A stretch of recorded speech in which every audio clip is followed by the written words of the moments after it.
Our guy screamed a $300,000 dowry.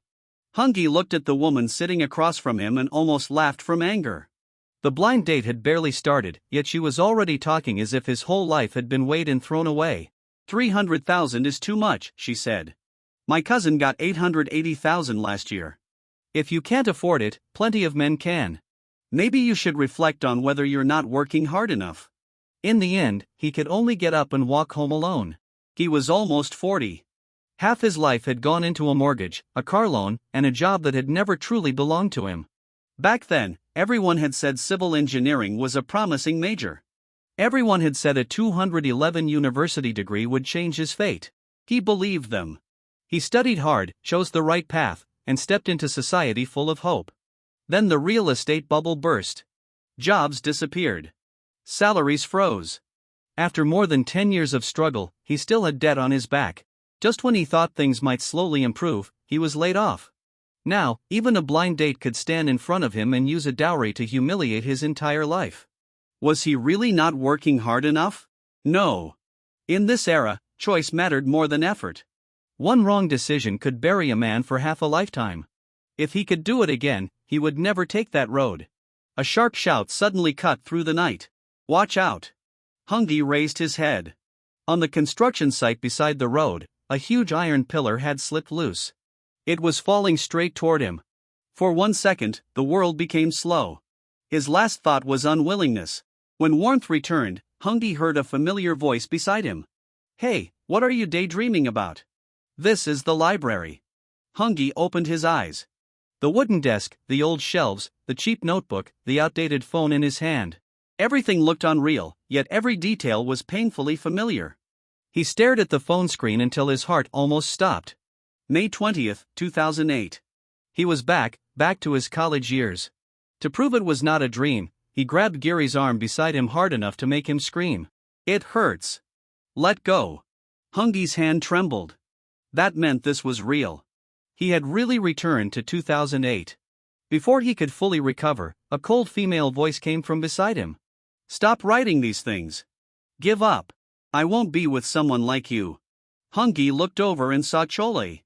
In his first life, he had chased her for 3 years. He wrote letters, ran errands, waited outside classrooms, helped with whatever she asked, and treated her pride as if it were charm. What had he received in return? Contempt, ridicule, and the title of a poor toad who wanted to eat swan meat. Chole held his love letter like it was evidence of a crime. Hungy stood up and reached for it.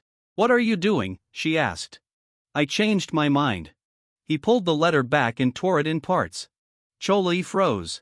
I'm taking it back. I'm not interested anymore. The library quieted instantly. Gary stared at him as if he had seen a ghost. The other students waited for Hungy to apologize, to explain, to continue begging, but Hungy only looked at Chole calmly. You pursued me for 3 years, she said, her face burning. Now you're pretending you don't care. That was my bad judgment. Why would I win you back? You're not good enough for me. The words fell like a slap. Chole's eyes widened.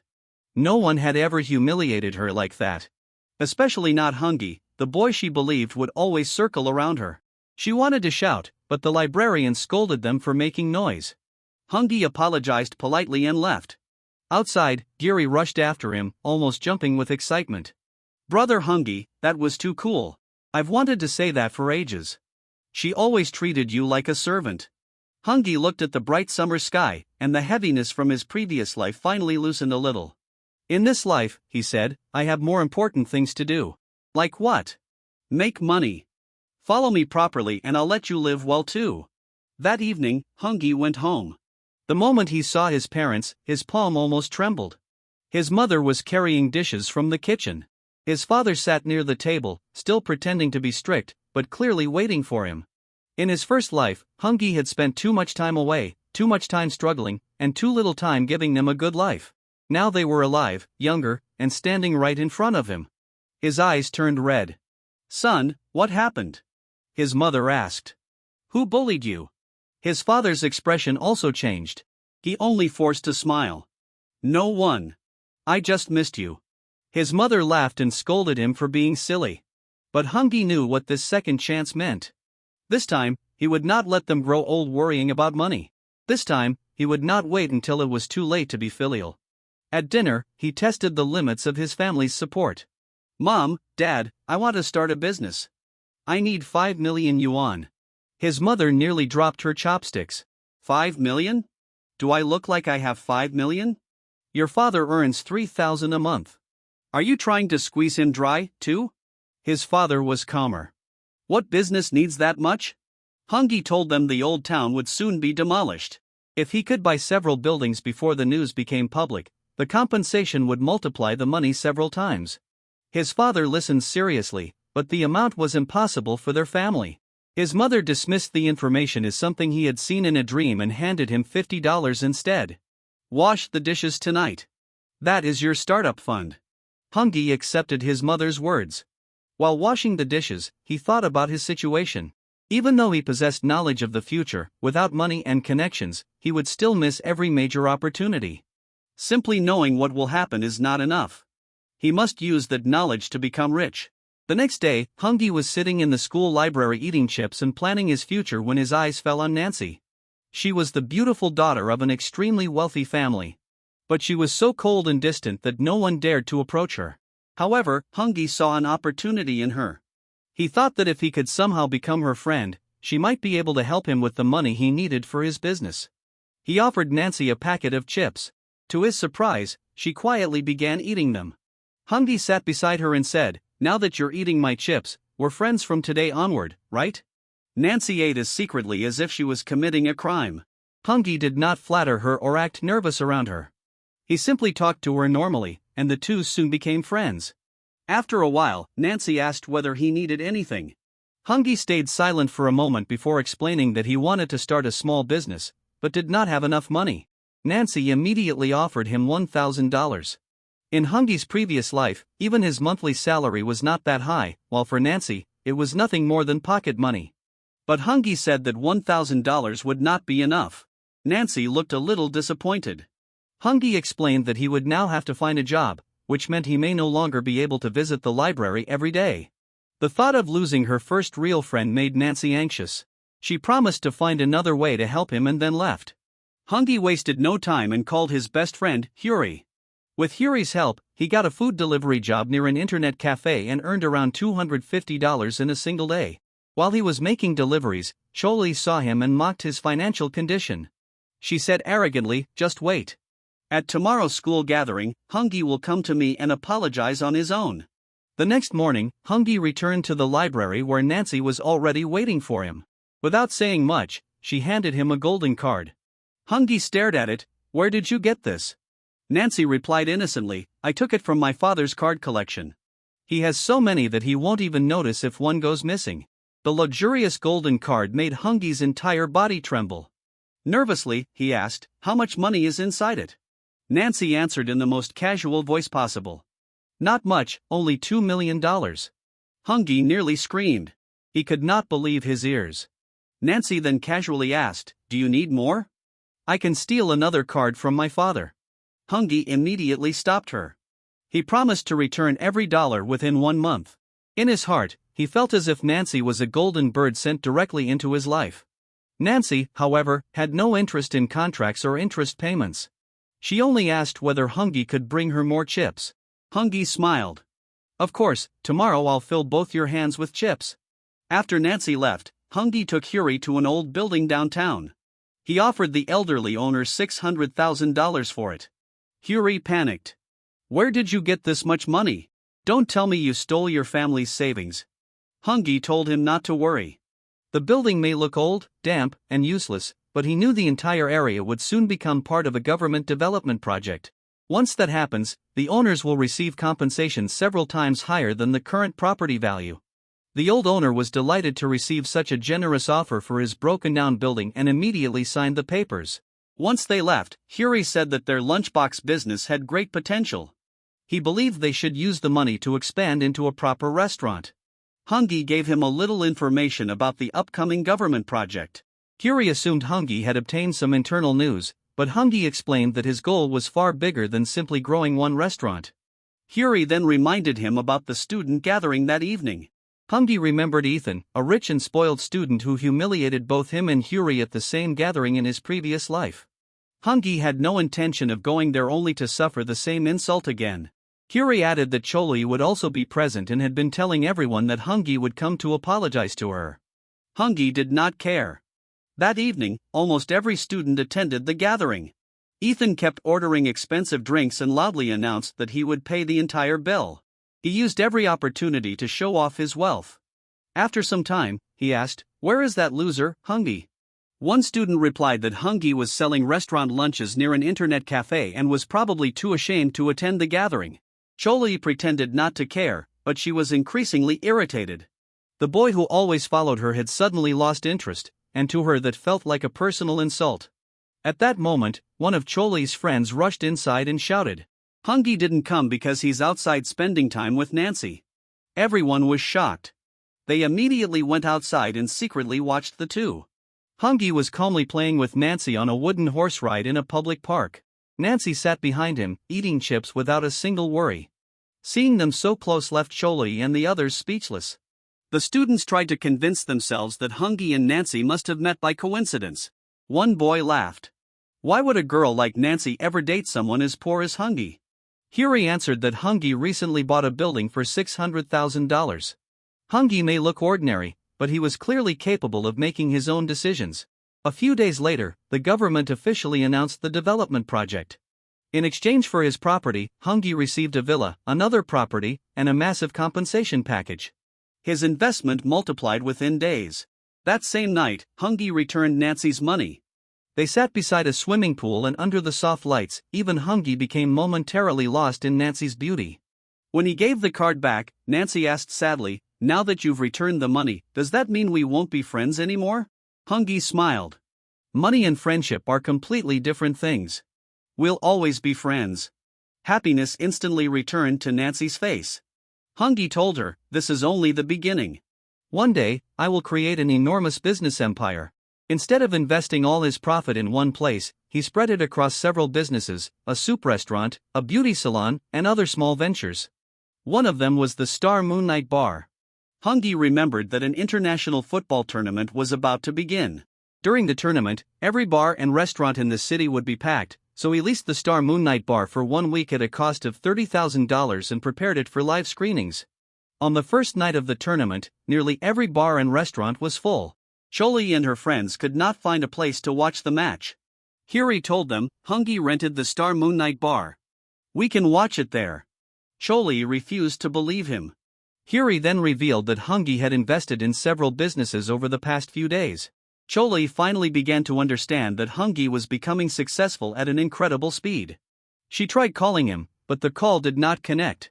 Then she discovered that Hungi had blocked her number. Her face fell in front of everyone. Inside the Star Moonlight Bar, Hungi was sitting with Nancy when a staff member informed him that some people outside were claiming to be his friends. Hungi went out and met Yuri first. Yuri explained that they came to watch the World Cup match because there was no space anywhere else in the city. The group entered the bar and was amazed by its vibrant lights and luxurious interior. Hungi told the staff that Yuri was his best friend, so no one who came with him should be charged. Everyone quietly sat on the sofas. Then they noticed Nancy sitting nearby. Choli immediately felt jealous. They told themselves that Nancy's presence must be a coincidence and that she could not have any special relationship with Hungi. But then Hungi walked over and sat directly beside her. Nancy took a chip from her packet and fed it to Hungi with her own hand. A blonde-haired boy in the group lost his composure. "What is happening here? I've never even had the courage to make eye contact with Nancy and he's sitting this close to her." Everyone slowly realized that perhaps Choli never dumped Hungi. Maybe Hungi was the one who left Choli behind. Unable to watch any longer, Choli got up angrily and left. The next day, Hungi was standing at a bus station when Yuri ran toward him. He happily announced that he had been admitted to the Science and Technology branch of Lansing University. In his previous life, Hungi had planned to study civil engineering. This time, however, he chose the finance department. His future would be built on business and money management. So finance was the more useful path.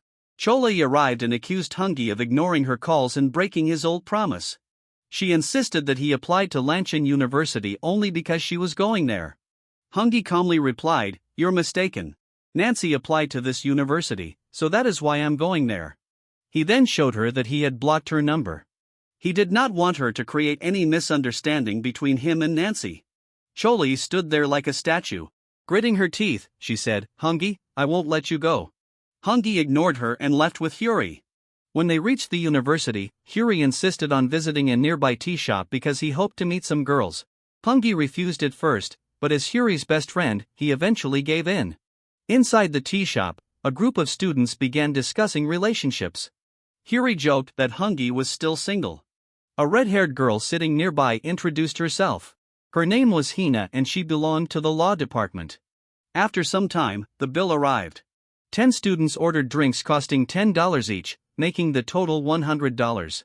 However, the shop had an offer where one drink was free when 10 were ordered, so they only needed to pay $90. The new waitress refused to apply the discount. Hungi calmly pointed to the student offer printed on a poster. The owner apologized and explained that it was the waitress's first day, so she did not know about it. Hungi did not create an issue. He simply paid the entire bill for everyone. Hina was impressed by how maturely he handled the situation without embarrassing or pressuring the new employee. After leaving the tea shop, Huri stayed near his own department. Hungi boarded a bus and met Hina again. Since her department was on the same route, they sat together and talked. During their conversation, Hina asked for his Instagram. Hungi gave it to her without hesitation and joked that this was the first time he had added a girl. Hina smiled and said it was also the first time she had approached a boy herself. The scene then shifted to Hungi's dormitory. His 3 roommates were Shao, Gajitaru, and Sane. The large and muscular Gajitaru proudly said that his family supplied construction materials. He even told the others that after graduation they could join his family business if they wanted. While Hungi arranged his bed and belongings, Goji continued showing off his family's money, connections, and status. He proudly displayed a new mobile phone that cost his father $1,200. At that moment, Hungi pulled out an extremely expensive and advanced laptop. For that era, such a device was rare. Seeing his spotlight disappear, Goji quickly changed the subject. "You two are single, right? I've dated before. If you want, I can become your love guru." The 2 boys immediately sat in front of him with notebooks. Meanwhile, Hungi looked at his phone and wondered whether adding Hina was the right decision. It almost made him feel as if he was two-timing. A message from Hina arrived. She said she had finished settling into her dorm and asked what Hungi was doing. At the same moment, Nancy messaged him. She said she was alone and bored in her dorm and asked whether he could come meet her. Hungi clenched his teeth and thought, "How am I supposed to resist when you ask me like that?" He immediately agreed and prepared to leave. The roommates tried to stop him, saying that Goji's dating knowledge was extremely important and that he would regret missing it. Hungi casually replied, "It's fine. A girl is calling me right now, so I have to go." All 3 froze in shock. They could not believe Hungi had already attracted a girl on his very first day at university. Goji secretly grew angry, believing Hungi was deliberately stealing his spotlight and challenging his authority. The other 2 whispered that the real expert in their room was clearly Hungi and that Goji's advice was outdated. Anyway, Hungi met Nancy on the university field and asked about her first day. Nancy said her roommates were keeping their distance and barely spoke to her. Hungi replied anyone would be frightened if she walked around with so many bodyguards. "Even now, 8 or 10 people were following us."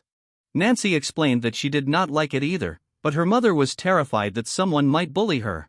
That was why she arranged so much security. Nancy worriedly asked, "Do you think my roommates will bully me? What if they lock me in the bathroom like people do in those stories?" Hungi reassured her that not everyone was evil. He said sharing snacks was the easiest way to become friends. They went to a store and bought plenty of snacks. While picking out items, Hungi came very close to Nancy and her face turned red.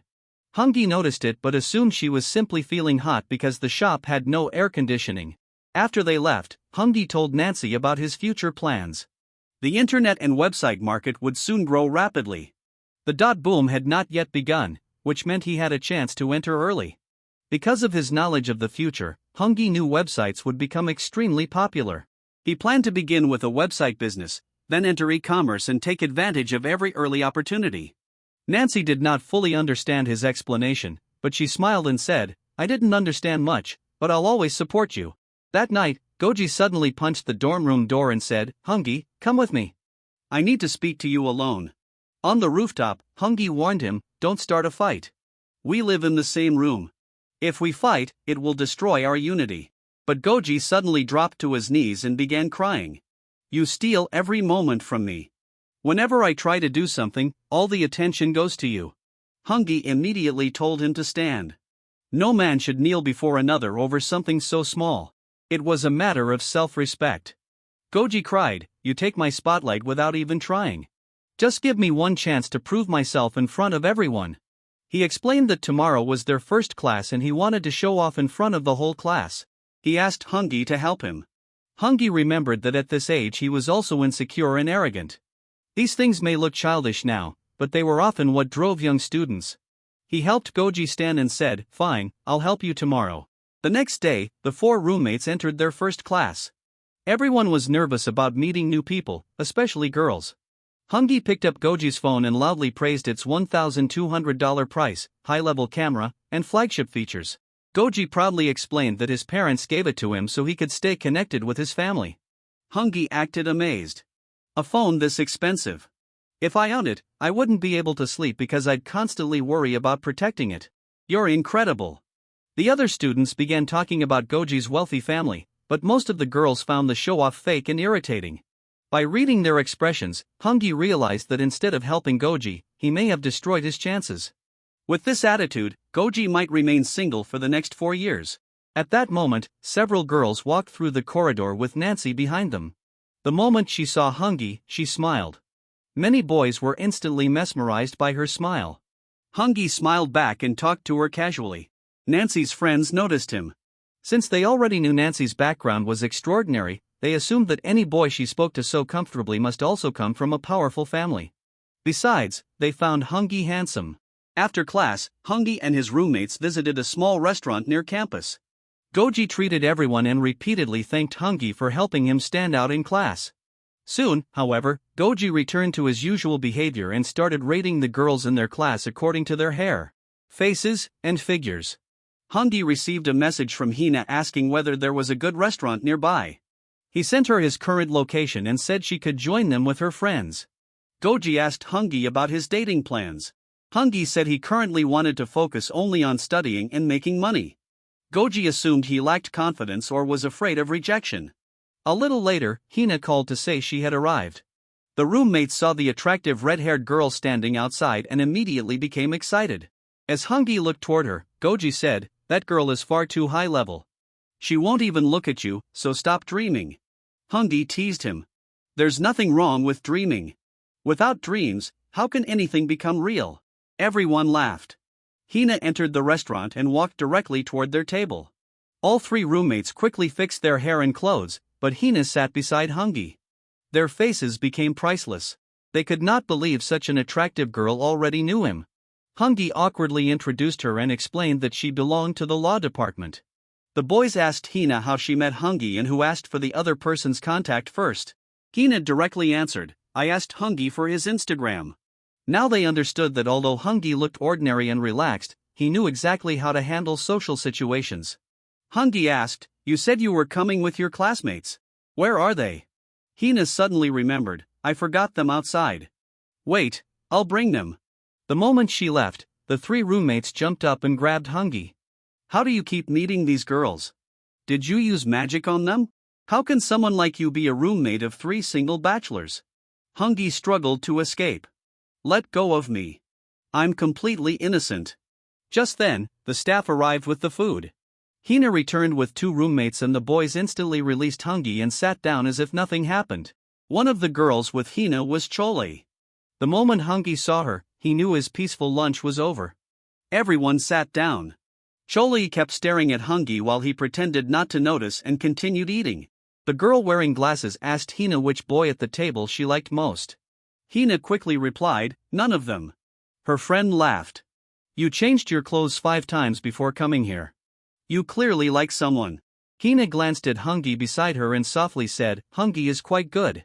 He feels special and charming. Then Hungi says, eat before your food gets cold. Even that small concern is too much for Chole. She suddenly stands. Hungi, what is the meaning of all this? Why are you putting on this act in front of me? Everyone at the table is shocked to learn that Hungi and Choli already know each other. Goji feels as if his mind is breaking. He cannot understand how every attractive girl somehow knows Hungi. Hungi calmly says, I didn't know you were Hina's roommate. I never invited you here. This is only a coincidence. Instead of arguing, he stands and says, I'm done eating. I'm leaving. As he walks away, Choli shouts, You promised you would stay with me for your entire life and love only me. Everyone awkwardly covers their faces. They wonder whether Hungi's past is far more colorful than they imagined. Hungi gives no answer and leaves the restaurant. Several girls outside see the beautiful Choli chasing after him and are stunned. Two of them secretly follow Hungi and Choli to discover their relationship. Choli blocks Hungi's path. What is missing in me? Why can't you see me? Why are you treating me like a stranger? For Hungi, the answer is simple. Choli was the one who ended their relationship. In his previous life, she used his efforts for 7 years and then chose another man. He has no reason to return to her. But Choli continues repeating that Hungi promised never to leave her. More people begin noticing the scene and some even take pictures. Hungi says, Please don't create a scene. Let me go. Hina comes outside and apologizes, saying she never expected such a situation. Choli misunderstands her intentions and shouts, What kind of friend are you? How can you target my boyfriend? Aren't you ashamed? The girl with glasses steps forward to calm Choli. Choli's blood pressure rises and she suddenly loses consciousness. Her roommate apologizes to everyone and carries her away. Hina apologizes to Hungi again. Hungi says none of this is her fault. Hina hesitantly asks, If I invite you for lunch or dinner next time, will you come? Just the two of us? Hungi agrees and they leave. That same night, the scene shifts to a dark room where a blue-haired fourth-year engineering student named Liza is working on a website. She says, Your idea is good and I can build the website, but what guarantee do we have that people will click on it? Hungi replies that they need a strong hook to attract traffic. Fill the front page with pictures of attractive girls. Once people begin visiting, we'll slowly add the real content. Liza blushes and refuses. She claims to be innocent and says she cannot work on something like that. Hungi stands. No problem. I plan to pay $5,000 for the project, but if you're not interested, I'll find someone else. The moment he shows the $5,000 card, Liza snatches it from his hand. With complete confidence, she says, I love this kind of work. Honestly, I've always wanted to do it. However, she admits that she has no expertise in finding those pictures or creating the content. Hungi will have to arrange that part while she handles the technical development. Hungi laughs. I never knew your standards were this flexible. 1 week later, Hungi sits with a group of literature students and rejects their childish stories. We're writing for adults. The content needs to be interesting enough to keep people on the website. His harsh criticism brings tears to the writer's eyes. Then, a blue-haired student named Ranjan enters. He is the vice leader of the literature department. Ranjan begins quoting famous poets and writers, claiming that true literature should be difficult to understand at first and should slowly become clear in the reader's mind over time.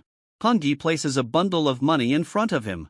Those grand speeches won't put food on the table or create a good life. I need content that attracts people to the website. Ranjan asks for an example. Hungi takes out a story. It is slightly mature themed, though not completely obscene. Still, calling it high literary art would be difficult. Ranjan angrily tears it apart. Literature is art. It should never be reduced to this. He declares that a man with self-respect cannot be purchased with money and tells Hungi to keep his cash. But that same night, Ranjan opens Hungi's door, walks inside, sits on a chair, and quietly says, I have a good story. Hungi stares at him. What happened to those grand speeches from this morning? Where are Tolstoy and your literary principles now? Ranjan explains, I had to protect my image in front of the department. The truth is, I love writing stories like this. I've already prepared some. His story follows a wife who cheats on her husband and leaves with another man. Years later, the husband returns as a wealthy man. Having learned of her betrayal, he refuses to accept her again while she and her boyfriend are left drowning in regret. Hungi finds the story extremely engaging. It is a gold mine for his website. I want more stories exactly like this. Ranjan becomes emotional. No one has ever understood my talent. Everyone called my writing creepy, but you are the first person who likes it.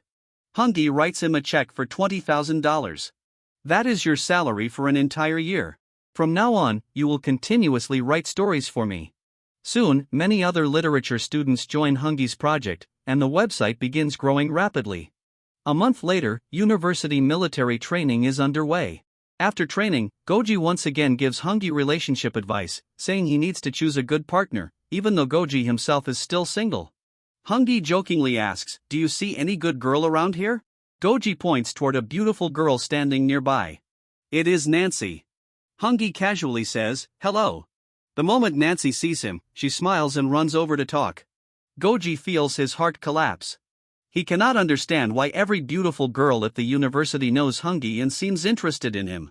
He quietly leaves the two alone. Nancy says her roommates saw Hungi and are demanding a party because they believe he is her boyfriend. Can you give them a treat? Then she immediately adds, if it causes any trouble, you don't have to. She also asks, you like sitting beside swimming pools, right? We can meet there. I remember that when I visited your home, you were staring at me very carefully.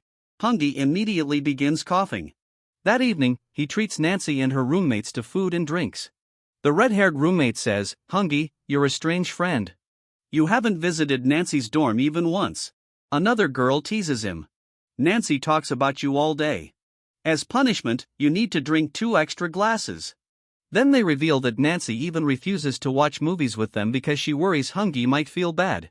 Nancy becomes so embarrassed that it looks as if steam could rise from her head. Watching her, Hungi remembers that in his previous life, Nancy never attended Lanching University. His life was completely lonely. If rebirth has given him anything truly special, it is Nancy. Nancy feeds him a little food with her own hand. Hungi quietly eats it while her roommates exchange knowing smiles. Later, the roommates deliberately leave Hungi and Nancy alone, claiming they have urgent work. The two walk through a park and sit on a bench. Hungi apologizes for not visiting her dorm and for leaving her alone. Nancy places her hand on his. It's okay. Hungi promises. No matter how busy I become in the future, I will never forget you. A quiet moment passes between them. Then Nancy hugs him and remains close to him. While Hungi and Nancy were sitting on a park bench, they heard strange sounds coming from the nearby bushes. When they went to check, they found Goji kissing a girl passionately. Hungi was stunned. He had always believed Goji would remain single throughout college, but it seemed he had finally found someone. Feeling awkward, Nancy looked at Hungi and said softly, I've never kissed a boy before, but I want to kiss you. Hungi stopped her. We're still just friends, and friends don't do that. Nancy looked slightly annoyed, but accepted his answer. Without disturbing Goji, they quietly left. After all, it was his personal matter. The next morning, Ranjan and Liza are wondering why Hungi has not arrived at the office when he finally enters with Nancy. Both of them are stunned by Nancy's beauty. The group heads out to print promotional papers and purchase equipment for the website.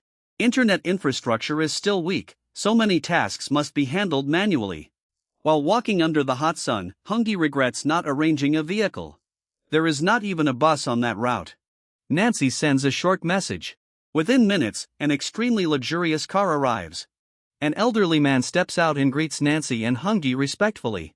He informs them that Nancy's mother is willing to build Hungi a large office near the university. He can even choose how many floors he wants.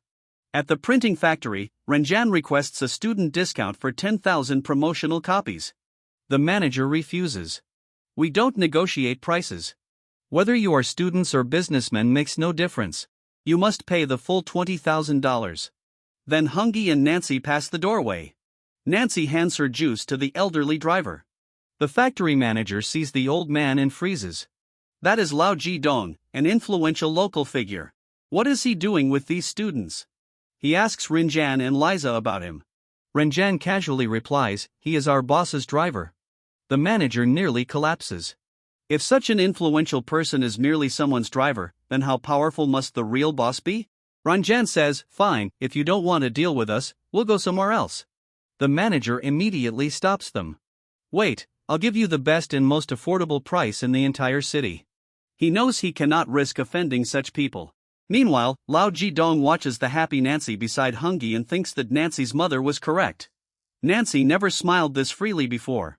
If an ordinary young man can make her happy, then that alone makes him important. After finishing their work, everyone returns to campus in the limousine. At the university, a handsome pink-haired student named Funglu is showing off an expensive watch worth around $3,000. The orange-haired girl points at the watch and mocks Goji's $1,200 phone. This is what real wealth looks like. Funglu also takes the chance to insult Goji and the others. Then the limousine stops in front of them. Even Funglu is stunned. The window lowers and Hungi calls from inside. It's already lunchtime. Are we eating or not? Goji almost cries with relief. Brother Hungi, you're finally here. Please help us. He opens the limousine door and complains that Funglu has been bullying them. Hungi immediately understands the situation. He shakes Funglu's hand and examines the watch. Oh, this is an old Bolex model. My mother gave me the same one on my 6th birthday, but I thought it looked outdated, so I gave it to my driver. Funglu's face falls. Hungi gestures toward the limousine. I only use this car casually. By the way, which car do you own? Funglu has no answer while Goji looks completely satisfied.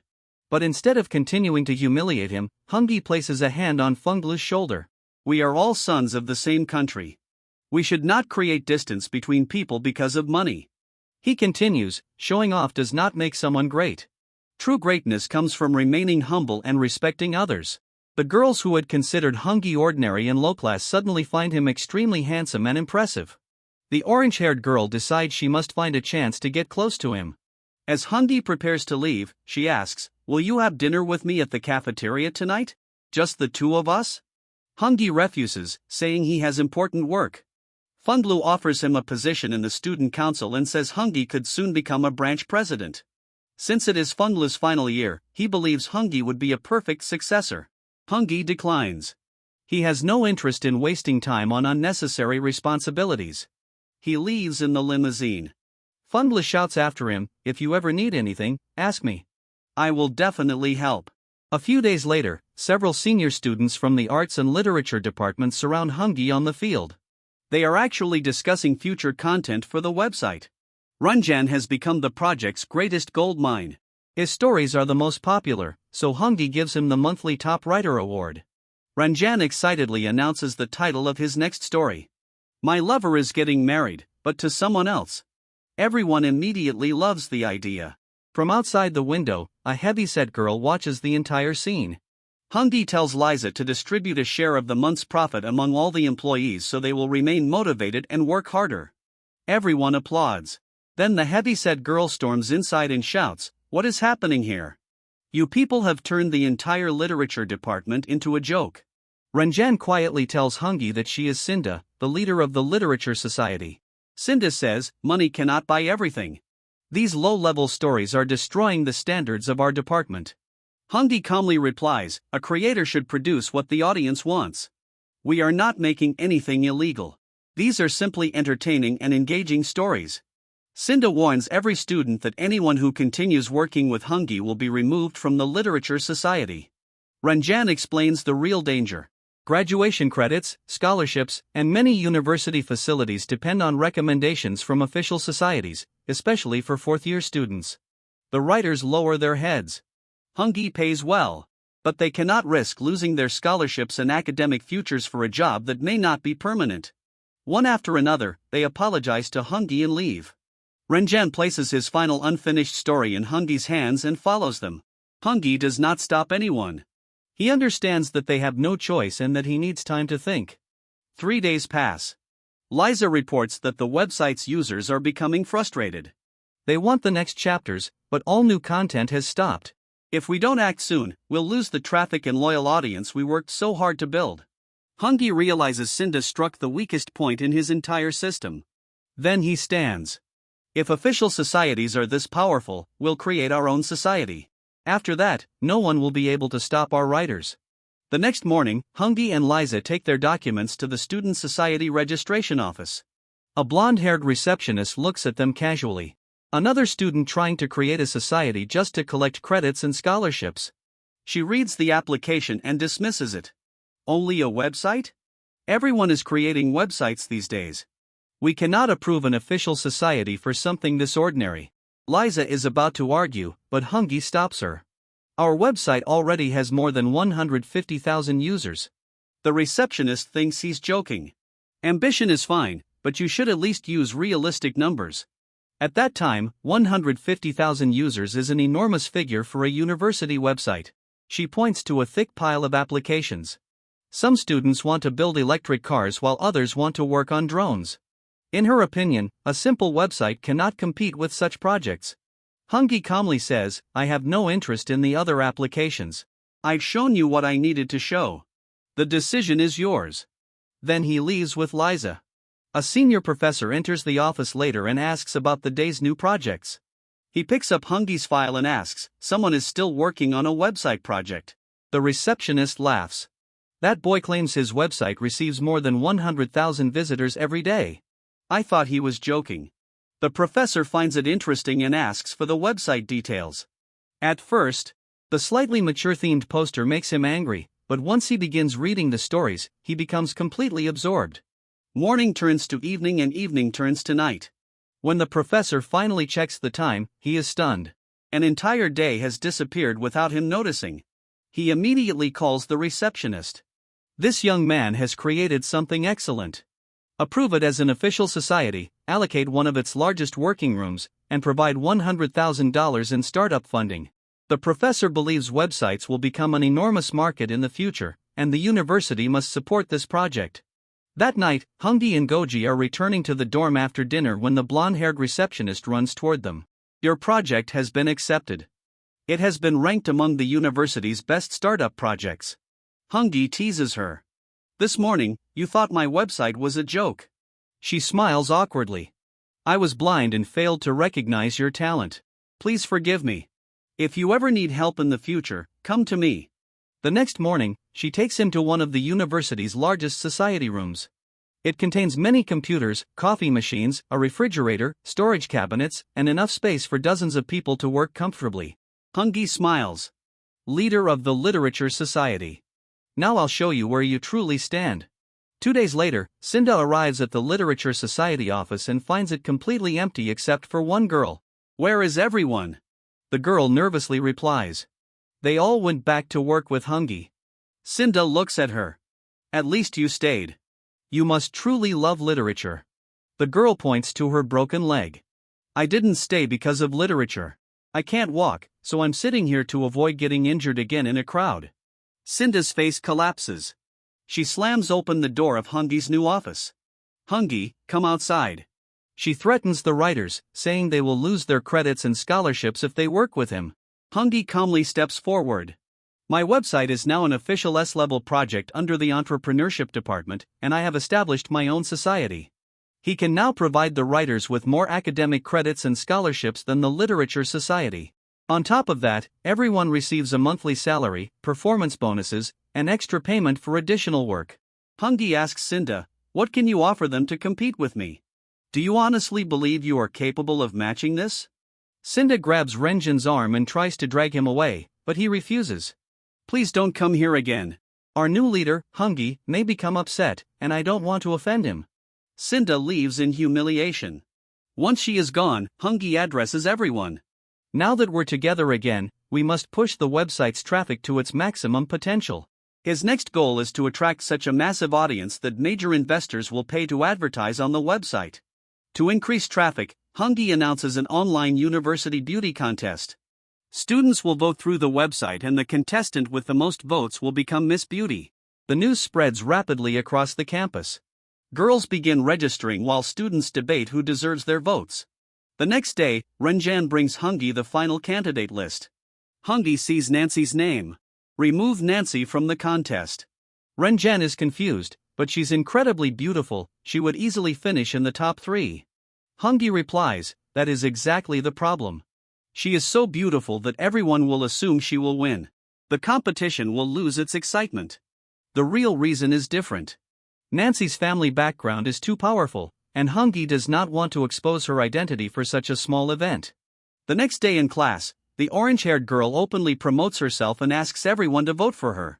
Goji explains that Hina and Choli from the law department are the favorites, but a new green-haired beauty named John Gi is also a strong competitor. John Gi joined the university 3 months late because she avoided military training. Goji hands Hungi a note and asks him to pass it forward. It is actually a love letter. Hungi sends it from one student to another until it reaches John Gi. After reading it, John Gi looks around. Goji winks at her.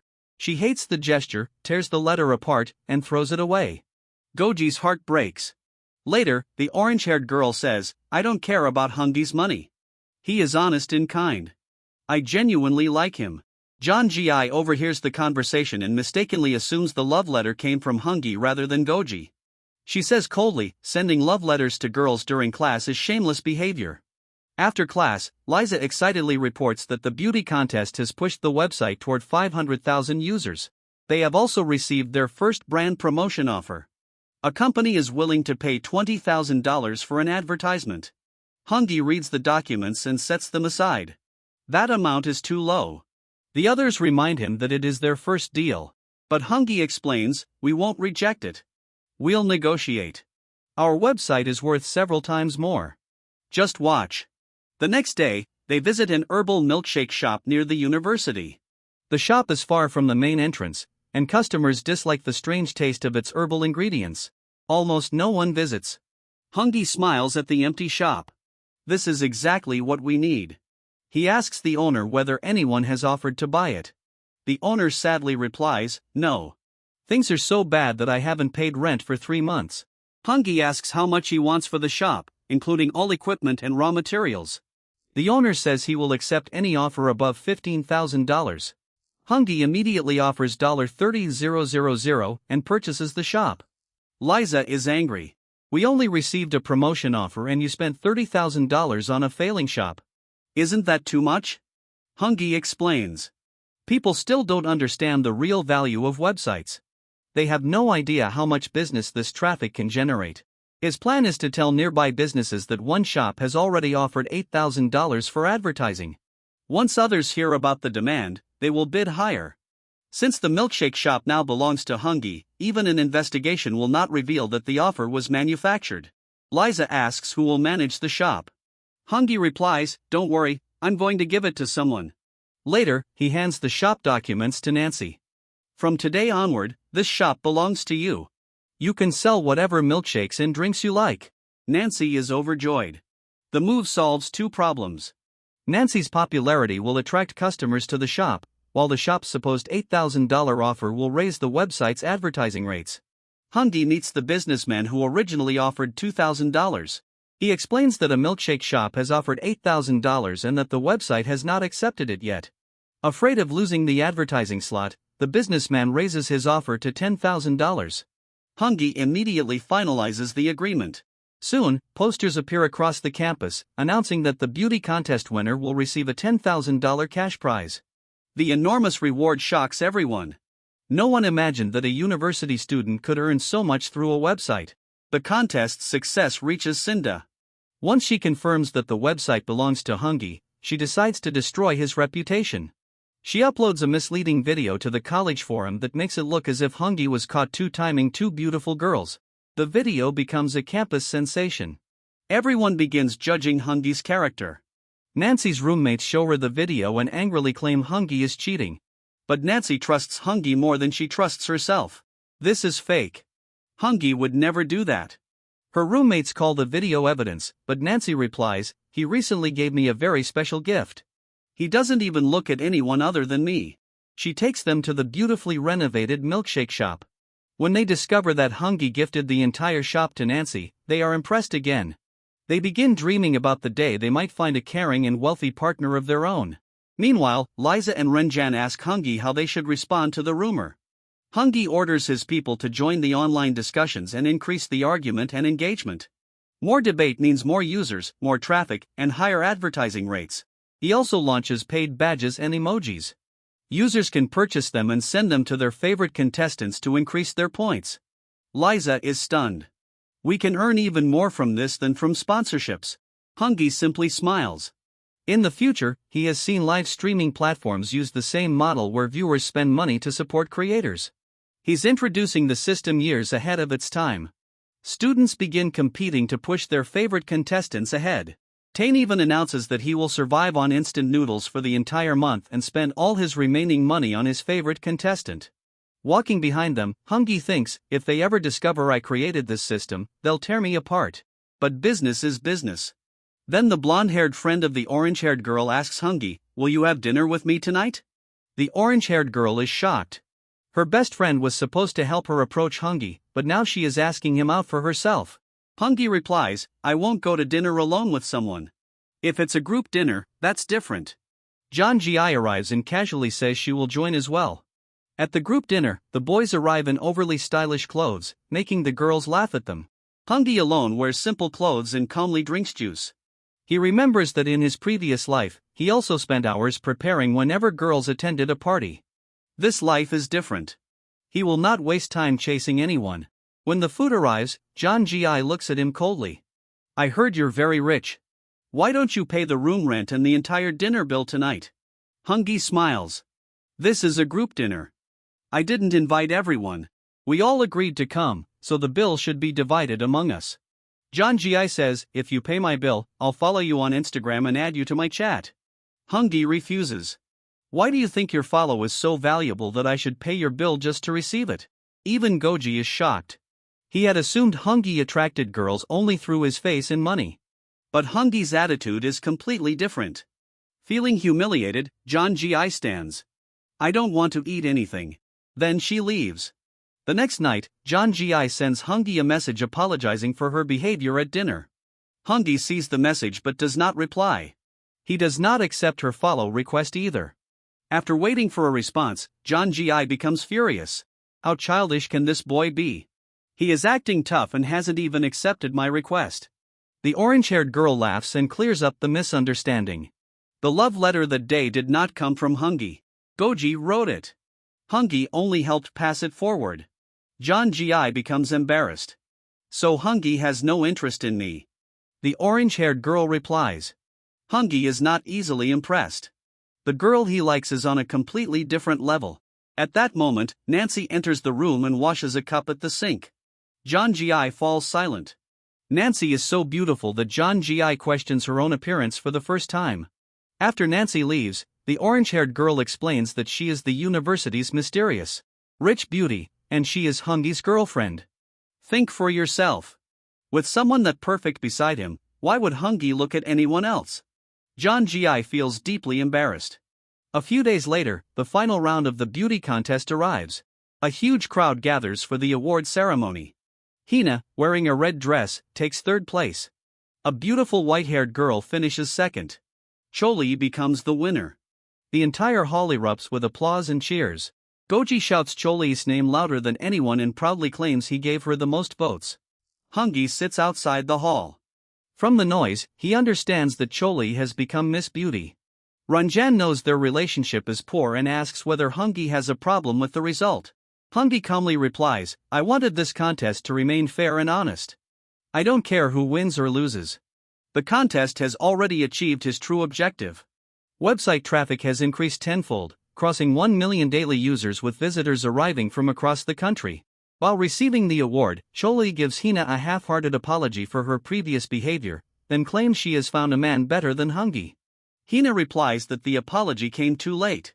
She has already applied to change her department in dorm room and she no longer wants to remain friends with Choli. Choli says, why are you going this far because of one boy? Hungi isn't that special. Hina looks at her. It's strange. You're standing there after winning his competition, yet you're still insulting him. Choli is shocked. How could this be Hungi's competition? Besides, I found someone better. Funglu. Hina laughs. You don't know the truth.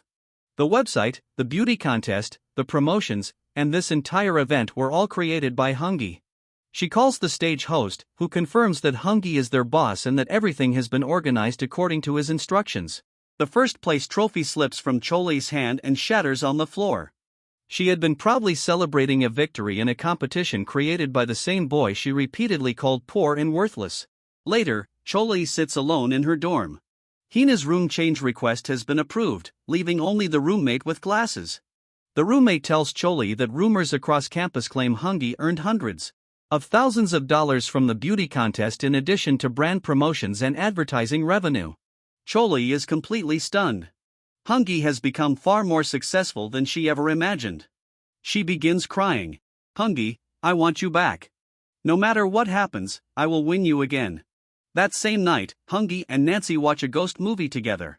During a frightening scene, Nancy tightly grabs his hand. Hungy reassures her, it's only a fake story. You don't need to be afraid. Afterward, they end the night by watching a romantic movie together. In the future, Hungy expands the website and also launches a delivery system. By using every opportunity he remembers from the future, his name spreads across the entire country. Step by step, he builds a massive business empire and becomes a billionaire. In the end, he marries Nancy and the two live a happy life together. And with that happy ending, the story comes to an end. I truly loved this story. Tell me in the comments how you felt about it. If you enjoyed the video, make sure to hit the like button. If you are new to the channel and enjoy listening to stories like this, subscribe as well. I'll see you in the next video. Until then, stay happy, stay safe. Thanks for watching.